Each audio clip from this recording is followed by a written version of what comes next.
Čau! Sveiciens visām dāmām sieviešu dienā. Savukārt kungiem šodien piedāvāšu recepti, ar kuru iepriecināt savas dāmas, un tas būs mango un maskarpones kokosriekstu kārtojums. Tā, pirmais mūsu kārtojumam ņemam mango, nomizojam un sagriežam kubiņos, liksim vārīties kompotu. Mazliet pikantākai garšai mēs arī nomizosim un pievienosim ingveru, bet negriezīsim mazākos gabalos. Sākumam piespiedīsim sulu no viena laima.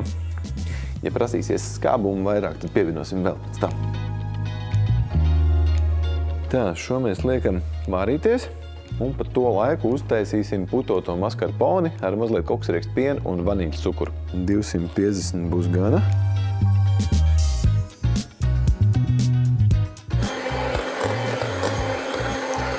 Un tad mums nepieciešams ir kokosriekstu piens.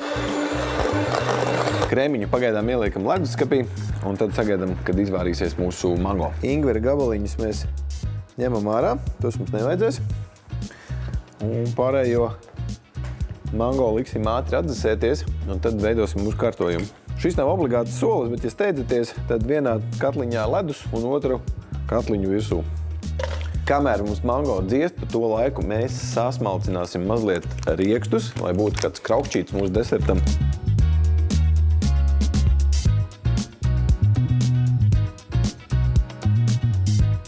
Te man rokās ir viegls, gaisīgs un gards desertiņš, kuru arī kungi, kuri virtuvē ir uz jūs, varēs pagatavot savām dāvām, lai jums priecīgi svētki.